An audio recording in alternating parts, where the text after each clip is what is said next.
Hey guys, it's Mothy Pants here. It's Tuesday, which means it's time to get to the news about Boca Travels, patches, updates on the game, and also a little bit about me and what's going on in my life. Not many updates this week, but even though few, there's a pretty big elephant in the room, and I'll be getting to that pretty soon, after I talk about the patch notes last week, so let's get right to it. Alright, so for the November 4th patch notes, it's just bug fixes. So, they fixed night-day cycle not being synced with the 24-hour clock of the region chosen. I'll get into that after I list these other two. So they fixed so that shelter is moved to the side when used, which is nice because if you were to ever make a shelter, sometimes it just didn't work. It would be kind of in the way. And then they fixed ghosts visible for other players, and I'm not really sure if that means that, you know, for other players people couldn't see the ghosts when they were partied up or if they were grouped.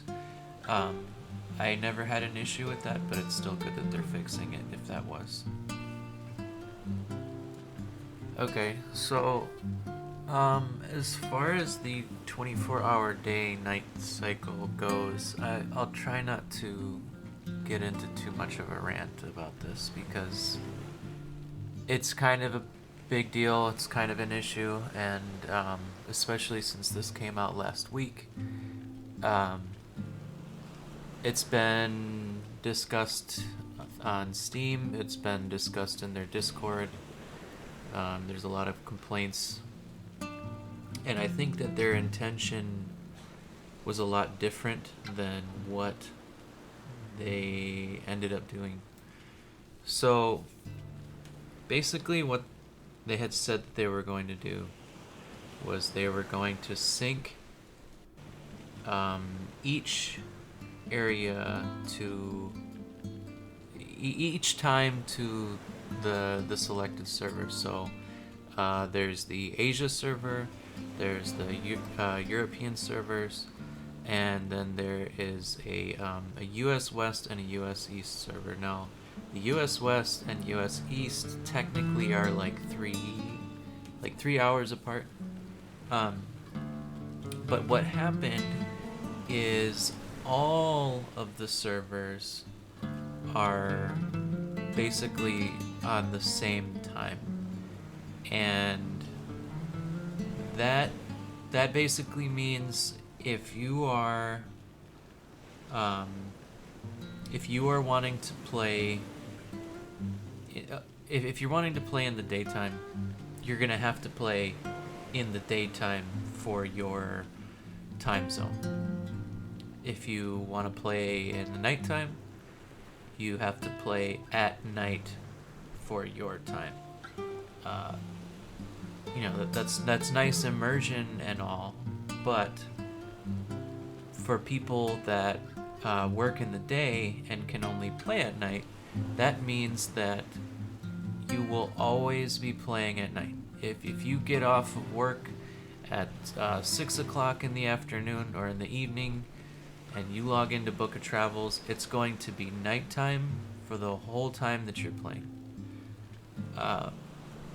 That's not necessarily a bad thing once in a while, but for someone who maybe only has 2 or 3 hours a night, maybe less, you're only going to be playing at night.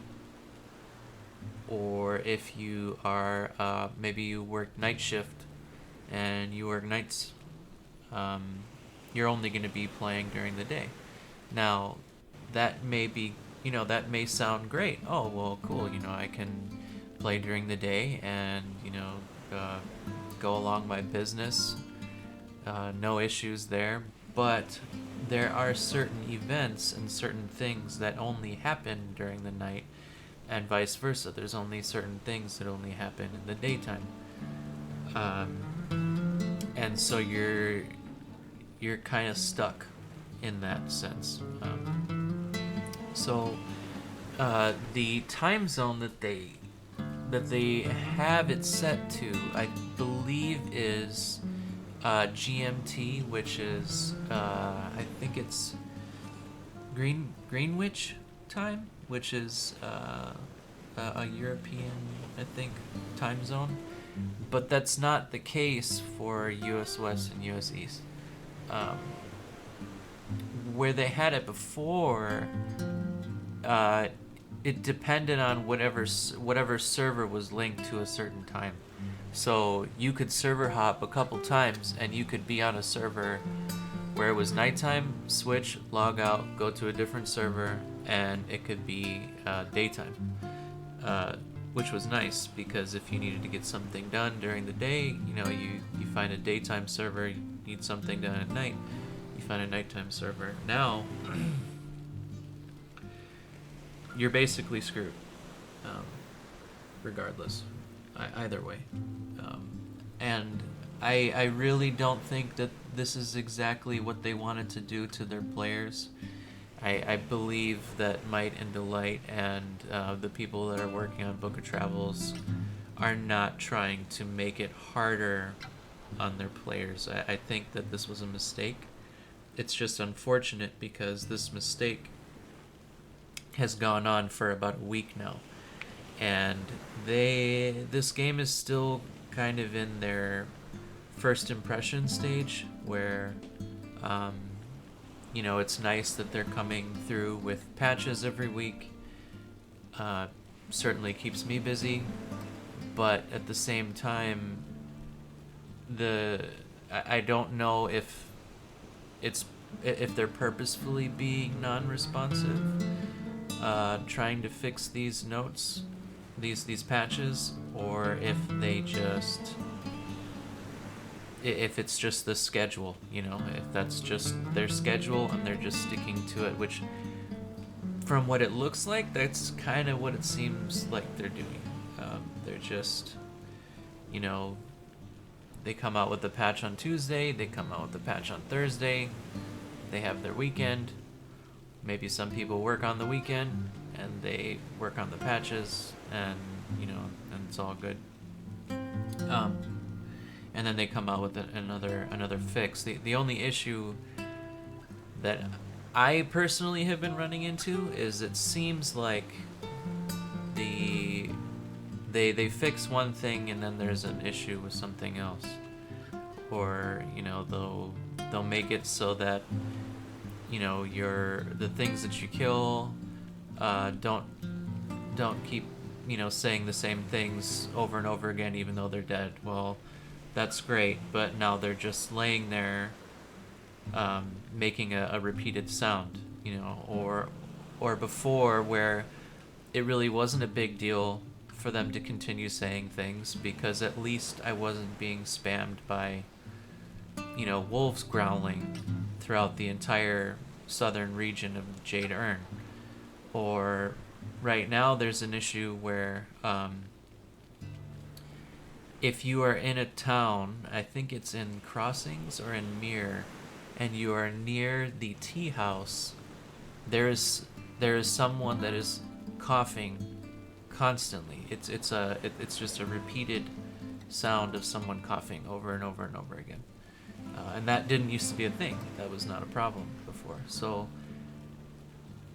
I think that there is a lot of code, obviously, that needs to be worked around, but with this whole day and night cycle thing, it needs to be addressed sooner than later, because, like I said, the normal 9-to-5ers are not getting a good deal out of this, because they're basically being forced to play at night, and the night shifters, the people that work at night, are only being able to work in the day, or only being able to play in the daytime for the game. So I will. That's my 2 cents on it. Okay, so this is kind of the elephant in the room, as it were.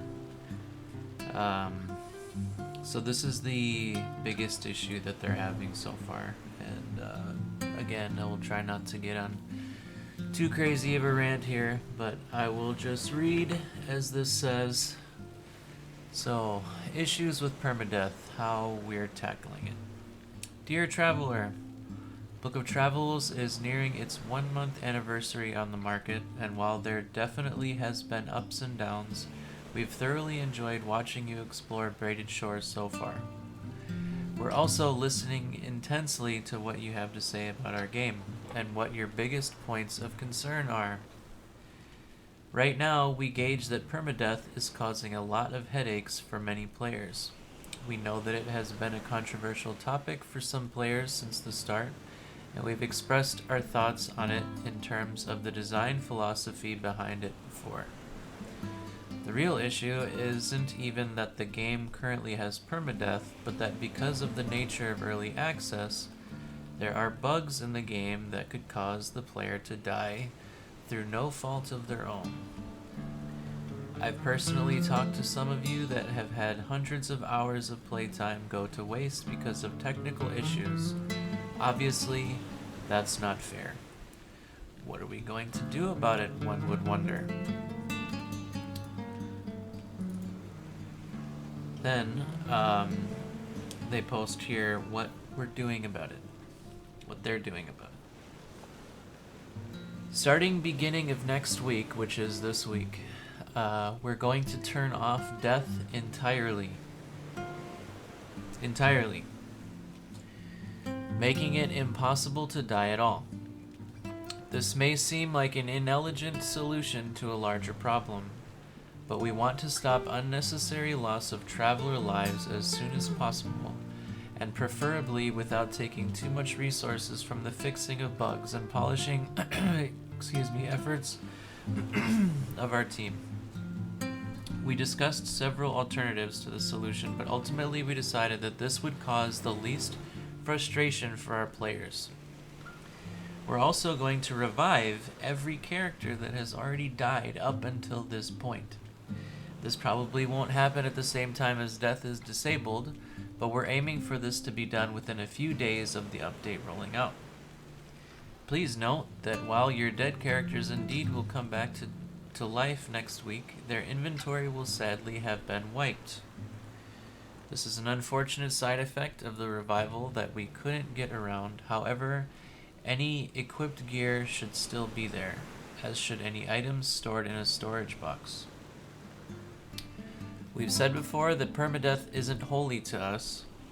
We've been experimenting with various ideas of how to make ghost gameplay more interesting, and we've talked about implementing cool ways for travelers to revive fallen players through special quest lines or rituals. The problem is that these things take time to get realized, and eliminating the risk of dying completely is simply the fastest way for us to put a stop to players having their characters lost unfairly right now. We are not considering this a permanent solution. Our goal in the long run is to have death play a role to give our game the sense of tension we strive for, but how that looks in practice is impossible to say with any certainty right now. Today, we are only concerned with limiting player frustration. Best wishes. Oh boy. So, here's kind of my take on it, and I appreciate you guys for watching. I do. It's been a journey making videos for Book of Travels. I love this game. I've been waiting for it for almost 4 years, and this will be a very interesting time for Book of Travels when they turn off death. I don't know how long they're gonna do it. It could only be for a week, you know. It could be for a month. It could be for who knows how long. The interesting thing is that I've had a few friends that have tried the game. Some haven't died ever. Some literally died the first. They said they died the first 5 minutes of the game. Um, I don't exactly know how. I'm sure it's possible. You could just pick a fight with somebody in town, or just stumble across a Maisu or something, in the forest. You could just go straight south and go into the Jade Urn and at night, and boom, you could get killed by a ghost. I don't exactly know what their interpretation of death is. Because the thing is there's two ways to look at it, right? When you get into a fight, or when you lose your stamina, starve, etc., you lose a life pedal. Okay? I don't exactly know if that means death, or if that's like you passed out, or you fainted, or whatever. I know that when you get into a fight with creatures, or whatever you're fighting,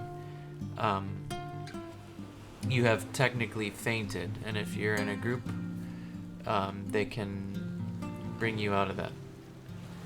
So I'm assuming that is not their interpretation of death. I'm assuming that death, the actual death of the game, is when you lose all 3 of your life petals. There is a spell, I can't remember what it is off the top of my head. I think it's something with ward in it, and it basically makes it so that when you have 1 life petal left, you get plus 6 to ward. This could be interesting. There could be a lot of people that would maybe take advantage of this spell, especially now, or when they turn off death. They haven't done it yet. It's Tuesday, and I've been waiting eagerly to see if they would update it so that I could put it in this video, but it'll probably be for next week. But this is a big deal. I appreciate that they are going to help people out and get their characters back. I try to stay in touch with the Discord as much as possible. And there's a lot of people that ask questions, and they get their questions answered right away. And there have been people that have died. Right on release, people were asking, so what am I supposed to do? I just died. And we'll see. We'll see. I hope this is for the better, but at the same time, I don't exactly know what this is going to fix, because I think it just bides them time. Honestly, I think it's just gonna be one of those things where people might take advantage of it for a couple weeks, and they might come out with an update or a patch saying, hey, looks like we figured it out. And to all the people that had fun with this, great. I don't know. I'm kind of at a loss for words at this point about what exactly to say. It's just it's going to be interesting what comes of this, and I hope that they don't do these kinds of big changes a lot, because it's a really big change. It's a really drastic thing to do, and I don't think that there are certain things that they've even taken into account, like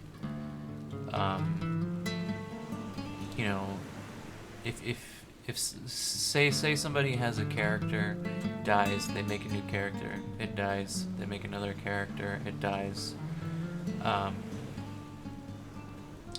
Maybe that character, maybe they delete that character because it's dead, but it's still in the database, right? Because the character died. what's going to happen to somebody's first character that they ever created when they revive all the dead characters? Is it going to be temporarily floating there in their character selection screen? I don't know. Personally, I've never died in the game. I've lost life petals. I've lost many life petals. I'm almost curious to see what will happen when they do this. I will probably test it out, and maybe I'll make a video about it, and just to kind of show you guys what it looks like when you die, but you're not actually dead. I don't know. We'll see. We will see. But anyways, that's about it for me and what I've been doing. I've mostly just been playing this Book of Travels. Still frequently, not as frequent, obviously, because there's a lot that needs to be done for the game currently. But I still play it from time to time. The fiance and I will hop on here and we'll try to alleviate the curse once again. But the problem is now is that you've got the day and night cycles that are all synced. You've got this permadeath thing now, where you won't be able to die, and I don't know exactly how that's gonna work with trying to get rid of the curse, because I server hop constantly looking for the last bit that is required to get rid of the curse, and with the constant server hopping and the day and night going back and forth and all of that, it's kind of frustrating to get through it all, because on one hand I really want to get rid of that curse for my character and have him be slightly normal again, and I try, but the game still has a lot of bugs, and so there are things that kind of disable me from really being able to fully enjoy the game as it's supposed to be played. And I know that the developers are upset by this as well. I've watched their live streams, and I know they're not happy with the game state either, and I know they're working on trying to fix it, and they're trying to figure it out, and I'm still really positive, and I'm still trying to be optimistic about it all. They've got a couple years to work on the game, and we are finally, I think we're in almost month 1. So for month 1, it's not bad. But again, I got the curse still. What's going on with me? Still playing games. I have been streaming, so feel free if you don't want to miss out on what I've been doing or what I play. I'll put a description on the below, and check me out on stream if you want. I haven't been streaming Book of Travels. I've been streaming other games, but I might stream it again. It's just when you stream this game and there are as many bugs as it is, it's not that it's embarrassing to play it when a bug happens. It's just you feel bad because you got these people watching you, and they're probably wondering what you're doing, and all you're trying to do is click on an endeavor. You're just trying to do like a little puzzle thing, and it doesn't work, and then you gotta log out, log back in, or something, and it's it's just a little frustrating. And so hopefully when the game gets a little bit better, I'll probably stream it a lot more, but for now it's just other games. But anyways, guys, that's it for for the video, and I hope you enjoyed it. I hope you guys have a really good rest of your week going into the weekend. And like I said, thanks for watching, and feel free to like and subscribe this video if you enjoyed watching this, and we'll see you guys next time. Thanks. Take care.